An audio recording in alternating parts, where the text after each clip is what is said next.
কি খবৰ আপোনালোকৰ? আজি মই মাংস বনাবলৈ আছোঁ। এয়া অকণমান মাংস দিলোঁ, তাৰপিছতে ইয়াত পিঁয়াজ দিলোঁ,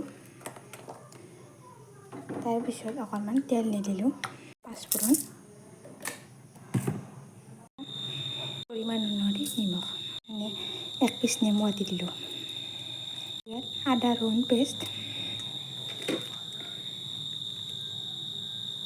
চিকেন মছলা, মিট মছলা, জিৰা পাউডাৰ, মিট মছলা দিয়া নাই, চিকেন আৰু জিৰা পাউডাৰ দিছোঁ। ভালদৰে এইখিনি মিহলাই দিব। এইকেইদিন দুৰ্গা পূজা থকাৰ বাবে মাংস খোৱা নাছিলোঁ, সেয়ে ভাবিলোঁ দেউতাক আজি আনিব দিলোঁ মাংস। অকণমান ৰংগুড়া কম হৈছে, ইয়াত ৰংগুড়া অকণমান দি দিম।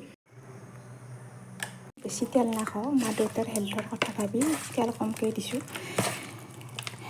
আজি দুৰ্গা মাৰ বিসৰ্জন, বহুত দুখ লাগিছে মনটো, কিন্তু উপায় নাই। আমি দুৰ্গা মাক হাঁহি ধেমালিৰে বিদায় দিলোঁ, আৰু অহা বছৰে যাতে দুৰ্গা মাই সেই ধাৰালৈ হাঁহি আনন্দ কঢ়িয়াই আনে, তাকে কামনা কৰিছোঁ। আপোনালোকে ক'ত ক'ত দুৰ্গা পূজা চালে মোক কমেণ্টত জনাব।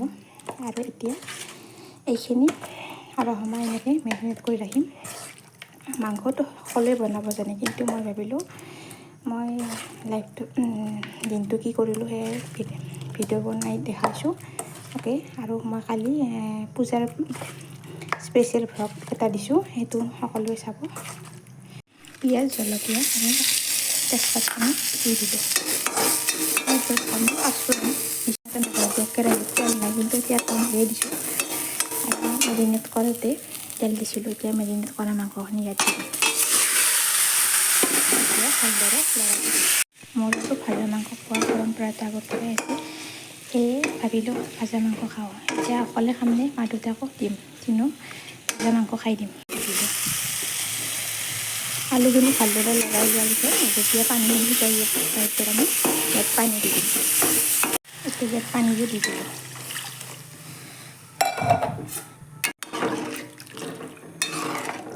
কাটি দি দিলোঁ। এতিয়া বিলাহীটো উতলাৰ পিছত আমাৰ মাংস ৰেডি হৈ যাব। জিৰা পাউডাৰৰ মছলা দি দিলোঁ। এয়া আমাৰ মাংস ৰেডি হৈ গ'ল। কেনেকুৱা হৈছে মোক জনাব।